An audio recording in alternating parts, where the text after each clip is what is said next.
በድሮ ጊዜ ባቢሎን የምትባል ትልቅና ውብ ከተማ ነበረች።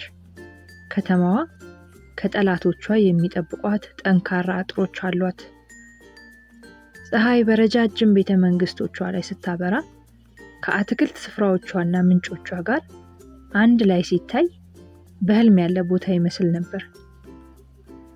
የዚች ከተማ ንጉስ ስም ናቡከደነጾር ይባል ነበር።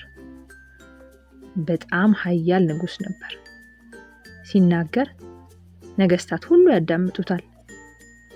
ብዙ ወታደሮች፣ ብዙ ሀብት እንዲሁም ከወርቅ የተሰራ ዙፋን ነበረው። ሰዎችም ዕለት ዕለት በፊቱ ይሰግዱለት ነበር። ንጉሱ ኃያል ቢሆንም አንድ ችግር ግን ነበረበት። በጣም ትዕቢተኛና ኩሩ ነበር።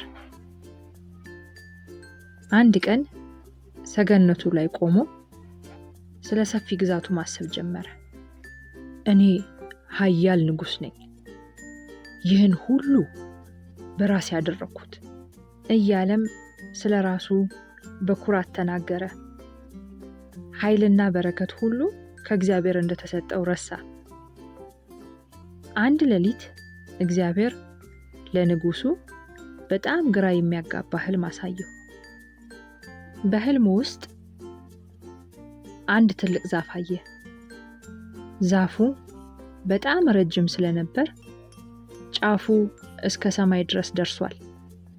ቅጠሎቹ ደማቅ አረንጓዴ፣ ቅርንጫፎቹ በፍሬ የተሞሉ ሲሆኑ ወፎችም እላዩ ላይ አርፈው ነበር። እንስሳትም ከዛፉ በታች ተጠልለው ተኝተው ነበር። በዓለም ዙሪያ ያሉ ሰዎች ሁሉ ፍሬውን ለመብላትና በዛፉ ስር ለማረፍም መጡ። ከዚያም በህልሙ ውስጥ ከሰማይ የመጣ መልእክተኛ እንዲህ ብሎ ጮኸ። ዛፉን ቁረጡ፣ ጉቶውንና ስሩን ብቻ በምድር ውስጥ ተዉት፣ በጤዛ ይርጠብ። ልዑል እግዚአብሔር በመንግስታት ሁሉ ላይ እንደሚገዛ እስከሚያውቅ ድረስ አእምሮ እንደ እንስሳ ይሁን የሚል ድምፅ ተሰማ። ንጉሱም በፍርሃት ነቃ። ይህ ህልም ምን ማለት ይሆን ብሎ አሰበ። የህልሙን ፍቺ እንዲነግሩት ጠቢባኑን ሁሉ ጠራ። ነገር ግን አንዳቸውም የህልሙን ፍቺ ማስረዳት አልቻሉም። በመጨረሻም በግዛቱ ውስጥ የሚኖረውን ህልም መተርጎም የተሰጠውን እግዚአብሔርን የሚወደውንና የሚያገለግለውን ሰው ነቢዩን ዳንኤልን አስጠራው። ዳንኤል፣ የእግዚአብሔር መንፈስ ካንተ ጋር እንዳለ አውቃለሁ። እባክህ ህልሜ ምን ማለት እንደሆነ ንገረኝ አለው። ንጉሱ ለዳንኤል ስለ ግዙፉ ዛፍ፣ ስለ መልእክተኛውና በምድር ውስጥ ስለቀረው ጉቶ ሲነግረው በጸጥታ አዳመጠ። ዳንኤል ህልሙን ሲረዳ ለንጉሱ አዘነ፣ ተጨነቀ። ንጉስ ሆይ፣ ይህ ህልም ስለ ጠላቶችህ ቢሆን ደስ ይለኝ ነበር፣ ግን ስላንተ ነው አለው በእርጋታ። አንተ እንደዚያ ዛፍ ትልቅ ነህ። እግዚአብሔር መንግስትህን ትልቅና ጠንካራ አድርጎታል። ብዙ ሰዎች በአንተ ምክንያት ተደስተው እየኖሩ ነው። ነገር ግን አንተ ልብህ በትዕቢት ተሞልቷል። ይህን መንግስት የሰጠህን እግዚአብሔር መሆኑን ረስተሃል። በዚህም ምክንያት እግዚአብሔር ያዋርድሃል።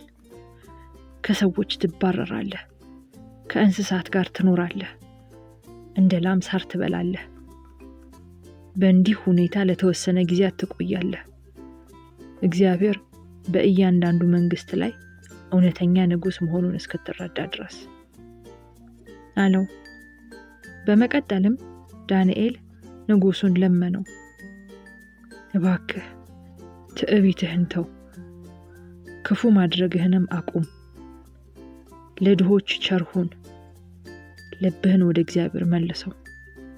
ምናልባት እግዚአብሔር ይህንን ቅጣት ያዘገየልህ ይሆናል አለው። እግዚአብሔር ለንጉሱ ማስጠንቀቂያና የመለወጥ ዕድል እየሰጠው ነበር። ንጉሱ ግን አላስተዋለም። ከዚህ በኋላ ጊዜያት አለፉ። ንጉሱ ናቡከደነጾርም ባቢሎንን ማስተዳደሩን ቀጥሏል። እግዚአብሔርም በትዕግስት እንዲመለስ እየጠበቀው ነበር። ንጉሱ የተነገረውን ነገር እንዲያገናዝብ ጊዜ እየተሰጠው ነበር። አንድ ቀን ንጉስ ናቡከደነጾር በቤተ መንግስቱ ሰገነት ላይ ወዲያ ወዲህ እያለ እየተንጎራደደ ታላቋን ከተማ ባቢሎንን ተመለከተ። ጠንካራዎቹን የከተማዋን ቅጥሮች፣ ረጃጅም ህንፃዎችና ውብ የአትክልት ስፍራዎችን አየ።